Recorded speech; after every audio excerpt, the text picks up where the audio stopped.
Halo Sobat Sehat, jumpa lagi dengan saya Dr. Sung. Nah, pada video kali ini saya akan membahas topik yaitu berapa sih kadar gula darah yang normal?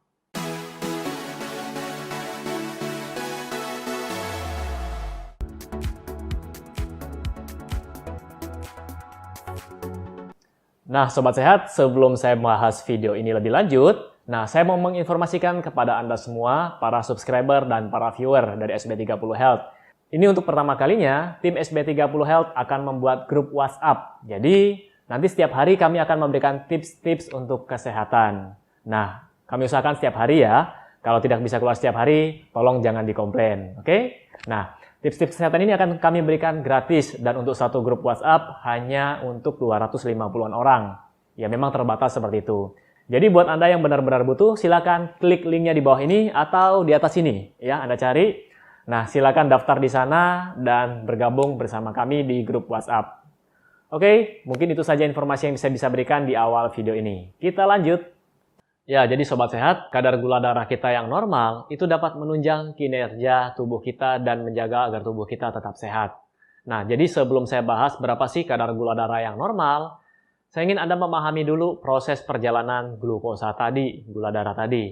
Jadi ketika kita makan karbohidrat, maka karbohidrat ini akan diubah menjadi yang lebih sederhana yang disebut dengan glukosa. Glukosa diserap dan masuk ke dalam peredaran darah.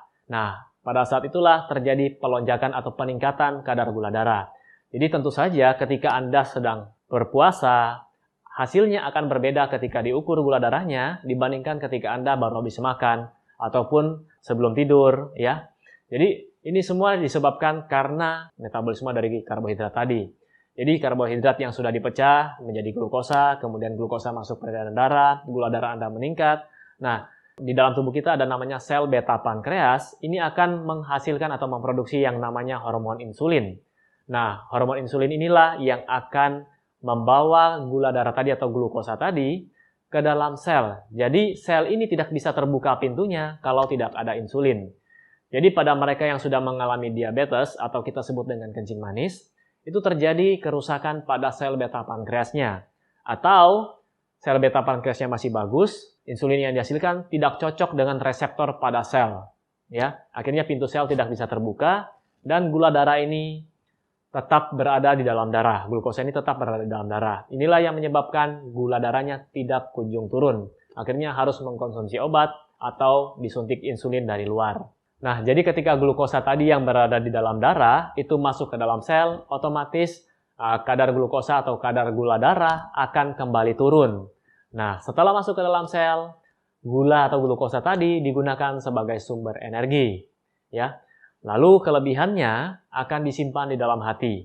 Nah, pada saat kita kondisi di mana telat makan misalnya, atau kita ke daerah yang kekurangan makanan, kita tidak mengkonsumsi makanan, itulah cadangan di hati tadilah yang disimpan dalam bentuk glikogen digunakan sebagai energi untuk tubuh kita.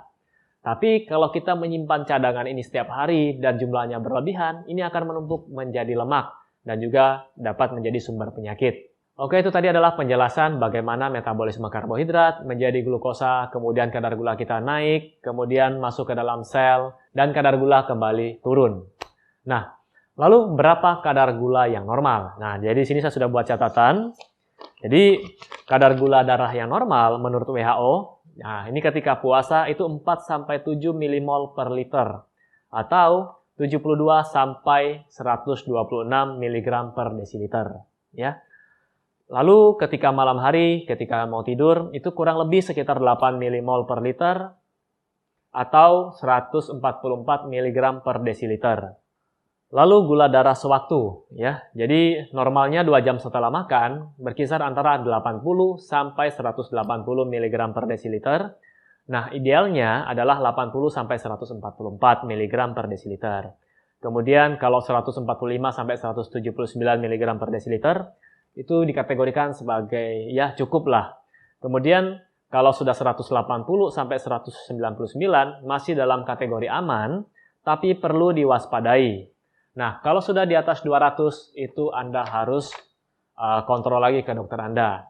Itu bisa jadi Anda sudah masuk ke penyakit diabetes. Jadi Sobat Sehat penting untuk menjaga kadar gula darah kita agar tetap normal, untuk menjaga organ-organ dalam tubuh kita agar dapat bekerja dengan baik.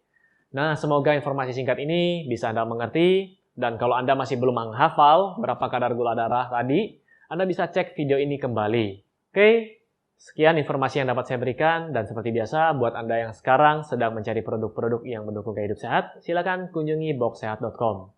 Jadi boxsehat.com ini merupakan salah satu e-commerce yang menyediakan produk-produk yang mendukung gaya hidup sehat. Oke, sekian video dari saya. Sampai jumpa di video berikutnya. Salam hebat, luar biasa.